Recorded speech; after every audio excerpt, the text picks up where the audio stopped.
Kakang Semar puru kaki-kakiane nggih Den sedherek matur ngaturaken sembah pangabekti mugi katur kunjuk anggen kloso ngarsani Ndara kula Bathara Kresna kelawan Ndara kula Brantasena. Ya Kakang tak trima puja pangestawaku Tampanono. Iya perjeh Tampanono pangestuning sena. Nggih, dalem pundi wonten kuncung dadosaken jimat paripih anggen kula gesang ngantos binjang wangsul dateng Gusti Kang Maha Suci. Ya Kakang ngene ya. Iki dina kanan para kudu melu utusan saka negara iki Tawang Gantungan sing bakal kanggo kanan para isa sawandara bakal isa nempil kamukten saha Gusti Kang Among Tuwa. Uruh nggih monggo kula nganut mawon dhateng jenengan. Ah yen kaya mangkono Sena sik jajal patih Braja Sekti timbalana Sena.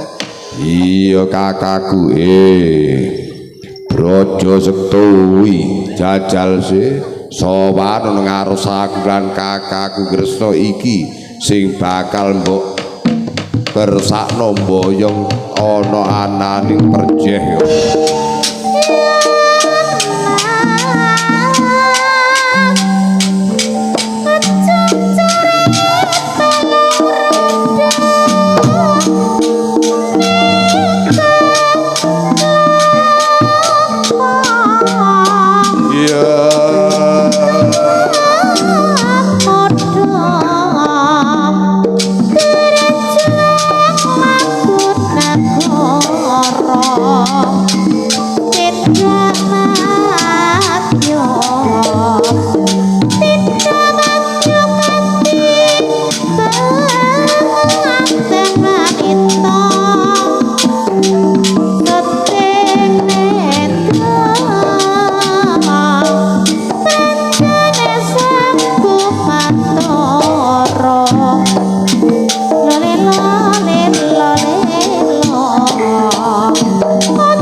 Sri Kresna ana Kresna sawanira ngarsaning Bathara Kresna. Mangke Gusti nuwun sedherepun matur ingkang patih ngaturaken sembah pangabekti mugi kantur kunjuk wonten saandhaping padha. Ya patih ndak trima puja pangestawaku Tampanono ngantos nimbali ingkang patih kados pundi menapa dipun mulungaken jimat Ponokan Negari Ngamarta menika. Ngene ya. Iki dina Kakang Semar bakal ndak wulungna ana ngarsane patih Tawang Gantungan supaya binayong sowan ngarsane bendaramu Kakang Prabumu. Lah wonten pundi dunungipun Badranaya menika? Lah ya ana mburimu iku sing sejatine Lurah Badranaya. Oh jagat Dewa Bathara, apa nyata kahanan para sing mengko negara Ngamarta klampis ireng? Uru pancen bener aku Badrana ya Semar. Oh iya kudu melu kan mongko aku ya. Monggo tak tutno lakumu. Oh nggih sinuwun. Menika kados mekaten kula nyuwun pangestu badhe kula baya Lurah Badrana kangge sasranipun mengkoni kamulyanipun Kakang Prabu iki menika Braja Kumara. Yo yen kaya mangkono perjeh sing ati-ati baya menyang Tawang Gantungan pet yiku Panakawan negara Ngamarta nggih ngestoaken dawuh Gusti kula seneduh Koko Prabu sampun kaboyong jimat Panakawan negari Ngamarta dhateng negari Tawang Gantungan Kakang Prabu.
Jlideng kakakku banjur kaya apa dong mangkene ya dik ya iki didarani Ngamarta tentrem ayem aku durung mastani la saiki dadi kaniataning jlideng kakakku kene Sena para kelawan putra-putra para kelawan abdi kinasih ingsun begawan kabiwara Jagana peting swiring negara Ngamarta kene ya di sing jero aja le metu sing njaba aja entuk lumebu la sing dadi niatin jlideng kakangku aku tak golek jago ya dik ya sing bisa nentrem negara Ngamarta nyirnakno sapa sejatine Braja Kumara lan Braja Sekti iku yen kaya mangkono ndeng adikmu Sena tuturi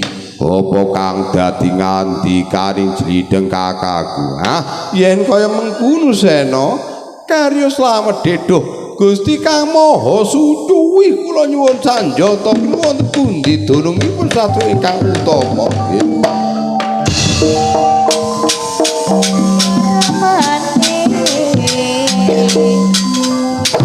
hati-hati Sena iya dong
boten hanyurasaken lampah ira Trinata ing Diwarawati pados jago satru ingkang utama lan ugi boten hanyurasaken utusan saking tawang gantungan Patih Brajasakti ingkang sampun tancik wonten negari tawang gantungan ugi mboten hanyuraken para Pandhawa Brantasena kan Gatotkaca Antarjasa Sumarsi Begawan Kapiwara ingkang njagi wonten ing kraton Ngamarta tunggil lampan benten ing jinejeraken sinten toh ingkang wonten dumunung Dempok Pertapan Guwa Pengalapan ampuna Sang Begawan Jati Kesuma kadhep putra sekapatipun Tribahwana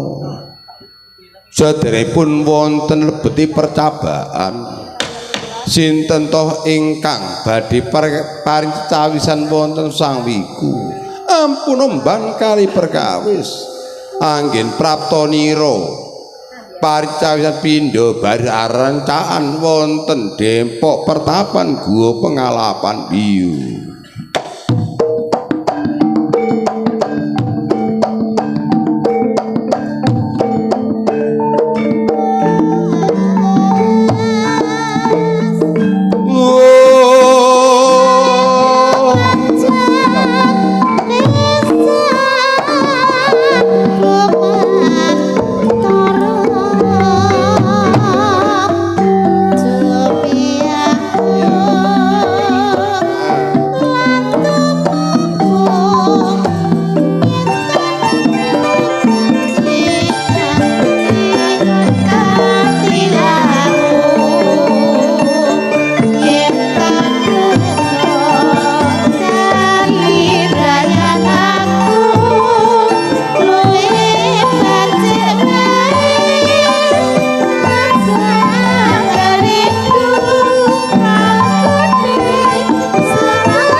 Bisa laras yo.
Assalamualaikum warahmatullahi wabarakatuh.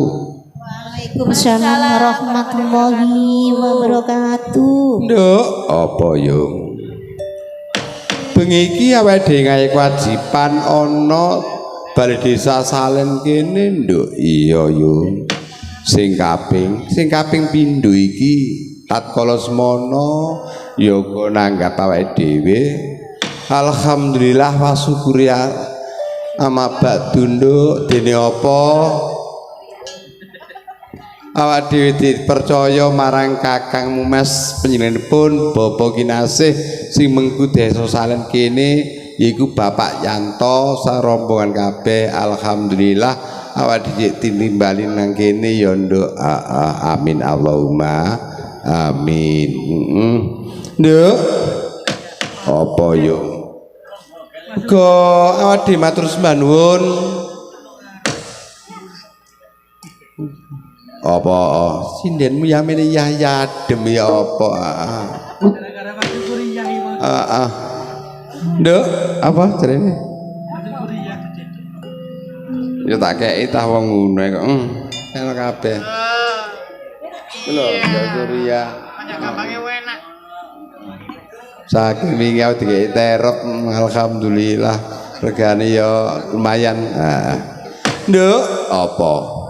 Kajate iki bengi iki yaiku siji mengkete HUT sing kaping 81 nduk. Sing angka loro yaiku sedekah bumi utawa mbancaki desa nduk. Iya yo. Ya ngarsane Allah taala muga-muga sing dipimpin pun Mas Yanto atau Bapak Yanto sak masyarakat kabeh sing ana pawongkon salikine muga-muga akeh rezekine nduk. Den dono saka bilai diluwah luweno sandang kelawan mangan yaiku diapi tanam duwe ya nduk ya. Di kabeh iki tentrem ayem loh jinawi Gusti ana karang pradesan desa kene. Amin Allahumma amin. Nduk uga imang sindene ya muga-muga diparing rezeki sing akeh. Tentrem ayem rumah tanggane. Dalange yang ngono muga-muga ya diparingi kuat rezekine akeh. Amin Allahumma.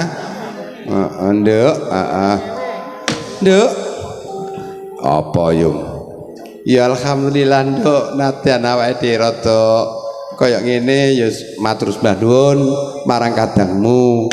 Dene saiki mariki ku Mas Yanto lengseri tahun 27 iki nduk gak salah pilihan pilkades bulan 10. Oh iya. Lah awakmu, aku lerenku tahun 30 sik suwe nduk. Ya matur suwun. Imang rupan rawe jenipun mbakmu toningmu Khotimah sindene kesuwur saka Grobogan Mojo Agung wae Mojo Warna. Alhamdulillah dadi wong kene. Ya kamarupane karo Mas Heru. Ya tunggu ana bulurah ira apa-apa. Bulurah yang meeting ae Mbak Kot. Kurang wae mulih ya tuh gak mulih lah ngono lho. Ayo ngono dhisik mengko dijawil kanca kabeh sing rombongan saka kono. Ayo disaparing selawatan dhisik ben slamet. Sing nanggap ditanggap nduk apa yung awake dhewe tanggal 30 Agustus iki main ana desa Ngrawa Balai Desa nduk. Oh ana dalme Bu panjenenganipun Bu Siti Bu Kades. Oh ya matur sembah nuwun 29 ado nang gunung kono. Pinginane ya teko gunung yoan ning ademan ora apa-apa. Alhamdulillah bulan 12 wis ana nduk ora luput tanggal 26 awake dhewe mentas ana desa Pandean Mojo Agung. Oh miagan Pandean kok katut miagan sak karepe pokoke nung iki ngandeng-ngandenge Pandean. Iya Mas ya. Oh miagan. Oh Nduk. Nduk. Selawatan Tombati kena, salat badar kena, sak kersa. Pun sak edone. Ayo Mas Pepiling kena, ayo dibawani kena. Ayo Bu, monggo Bu.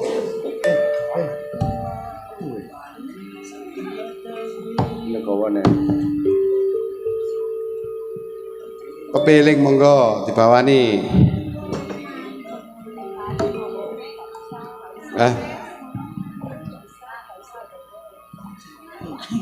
Pegel awakku. Wis bawa sembarang wis. Salat batar kena. Heeh sak kersa pun jengiling apa. Nggih. Salatullah. Lah iya ketara temen karo selawatan nguntuman. Oh, apa nduk? Alhamdulillah. Ora.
Alhamdulillah nduk kuwi mau selawatan nggih nduk. Asmane selawat badar nduk. Nduk apa yo? Awake dhewe bengi iki njaluk gedene pangapura marang Kang Masmu yaiku penyuwun Bapak Kepala Desa Bapak Yanto ya nduk ya. Mbok menawa ana kekurangan awake dhewe sing kurang sopan serombongan Puspita Laras sing saka pawengkon Kejagan Tron Mojokerto njaluk gedene pangapura. Go matur sembah nuwun rawuh Mas Heru kelawan iku sekalian terapi akeh. Nek terapi akeh ora dijawil blas. Iku kamangka bakot biyen sing belajari awake dhewe lho. Aku biyen dipelajari ke cilik dileleting karo pun Ibu Hajah Khotimah. Oh, alhamdulillah. Amin. Cek rono temen. Tak dongakno nang kono penak ayem. Apa, Nduk? Ning Mekah Madinah enak. Nang kono ayem, Nduk. Oh ya mangan turus. Jadi yo penak sapa ngomong gak ora enak. Nduk, apa? Go matur sembah nuwun. Awake dhewe marang pun iku Masmu Kasmono rawuh. Iku kok suwe ora ketok mau ketok lho ngono lho. Lah bengi iki didukung sistem Cinta Jaya. Oh, Cinta Jaya saka sampean Jombang. Nduk, apa? Iki mau kerawuhan pun Ibu saka DPR Pusat Bu Mistri sapa jenenge ya? Matur sembah nuwun rawuhe ngestreni awake dhewe. Iki nduk ana sing njaluk langgam caping Gunung Genjleng. Ya suarane ya Puspita Laras Ibu sing saka pawengkon bareng.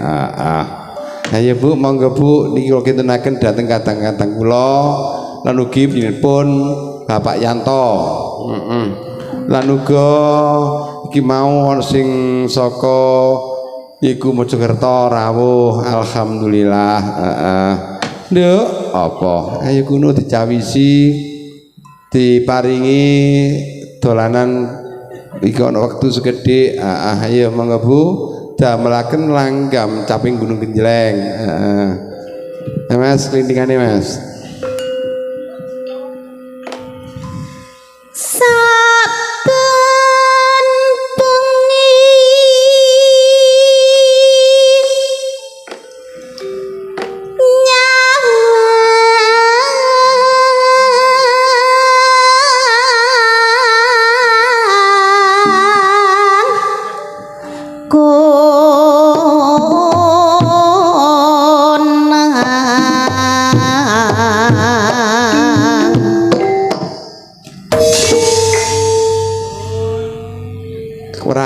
Sing Genjleng sapa ya iki?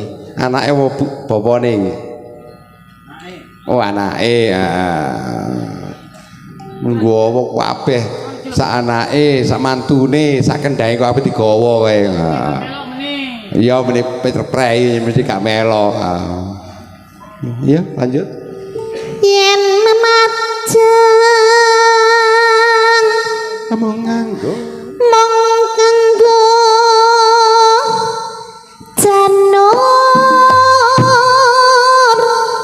kuning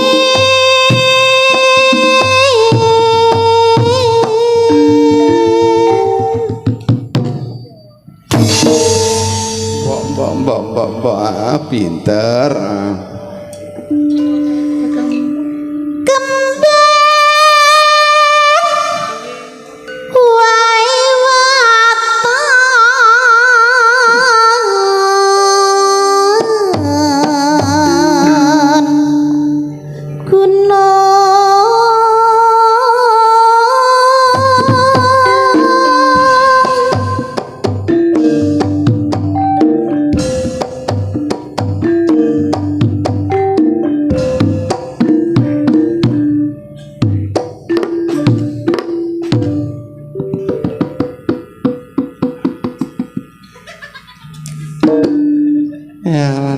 kepret ngono. Iya. Jadi ngudo apa ya? Pacita Yup. Oh. Sarawi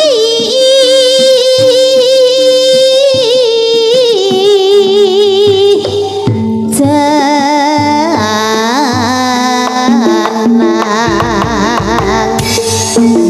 Yo. Oh. Wis pindah laras yo.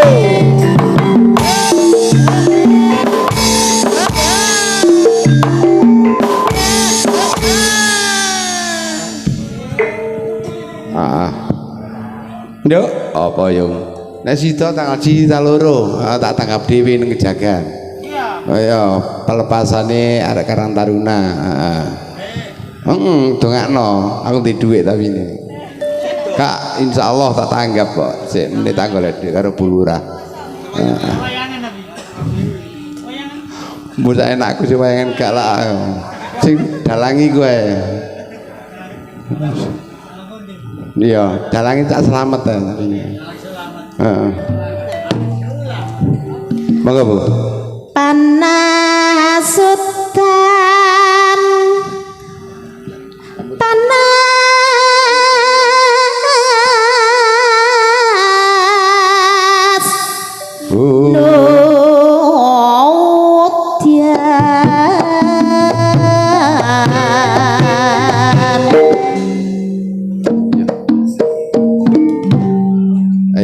Arian dhisik. Kita pinggir dalange. Iya. Sing apik.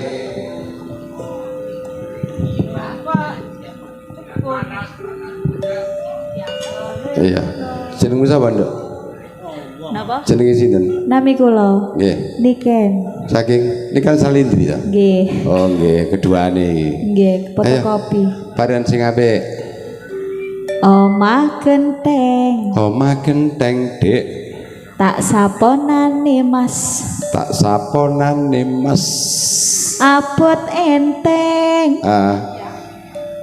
Tak lakonane. Kae nak karo sing kendang iki. Enteng apa, Cak? Nduh, ya kandhane. Plek kok ya. Ayo, nomor kali. Ngontal graji. Hah? Ya men kok graji dengkulir. Ben gak ngantuk, Pak. Gak ngantuk, Ante elima. Lo. Sing penting artine to, Pak. Nggih. Salat ngaji. Jaga agama. Paiter. Salehah. Ayo. Ayo nomor 3. Canggo. Sama jenenge, Nduk. Cuwe gak tumon, Pak. Nggih ta. Nggih. Lali. Kok tambah cuwilik kenapa ya? Nggih, diet. Nggih. Ayo, bareng sing apik. Mbak Intan saking Wonosalam. Karo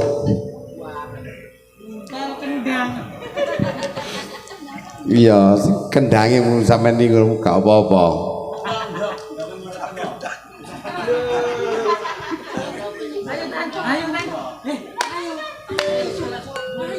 Lak sobo ya, meneh pindah meneh. Menyang sawah. Menyang sawah, Nduk. Golek buah pelem. Gua buah belum. Bapak Lurah. Kula nedhi maem. Pak, Mbak nyuwun sewu nggih. Sinden kula lesu. Sampeyan kirim mangan nggih. Nggih, terang-terangan enggak apa-apa. Oh iya. Kula sing kok pawon lho dipekno temen. Ayo ganti sepuh pinggir dhewe dhisik. Nggih. Gak nggo Ibu kari-kari.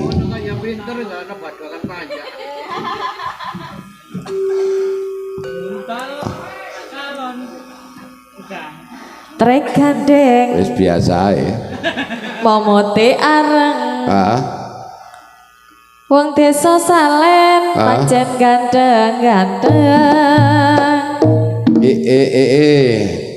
Nggih, kula promosikno benjing nek tahun ngajeng iki ditanggap malih. Ngoten Iya, lho, Pak. Pak. Ayo to padha lurae mbek aku. Nah, nggih, kula lemu ganteng lho niki nggih. Model ya. Pak Lah Yanto. ket bae cek disawer lho, Pak. Ngoten ngeten. Ayo Bu, monggo Bu. Parian dhewe ayo mesti tak jaluk parian yo padha ae. Udan deres Udan deres waduh gak pada enak iki. kuntule ngombe Untule ngombe. di sawang pantes mas Adik. ora melu duwe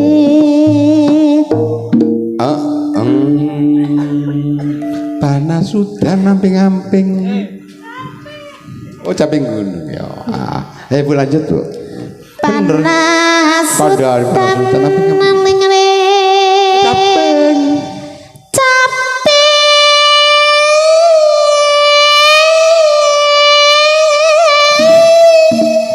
Anggo. gunung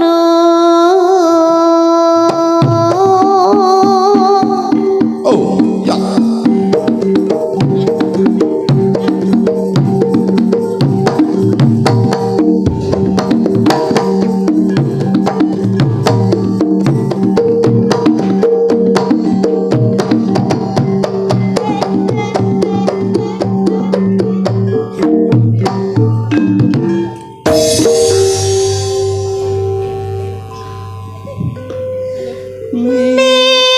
misuwur caping gunung ya Allah ya Allah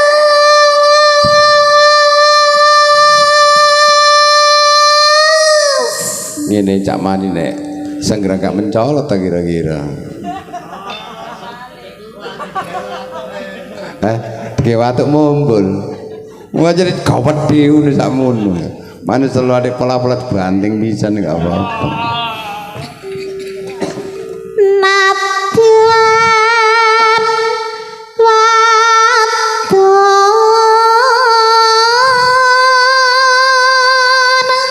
Seru. sarata Yuk. lan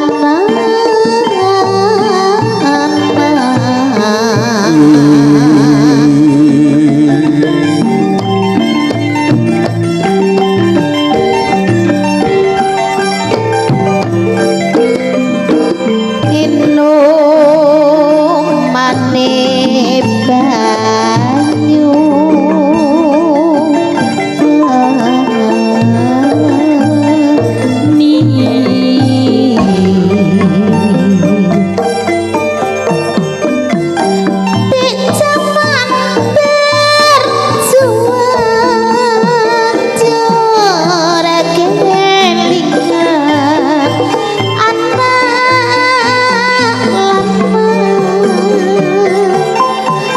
Be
paling nek karo Cak Mane paling ngerike yang ngono paling.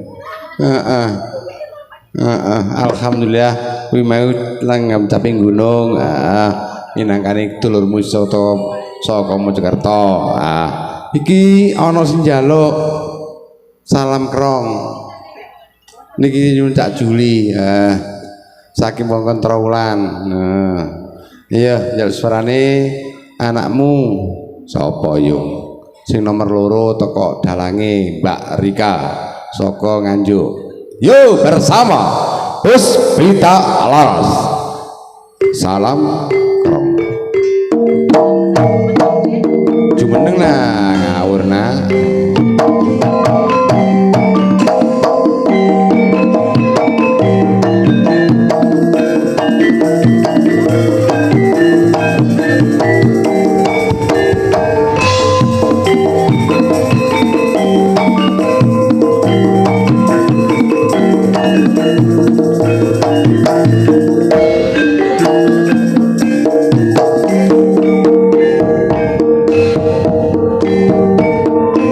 Ya, kayak mantep angin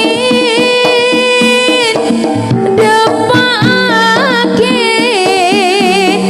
salam dek Madura salam dek Ramaban ibu Sugande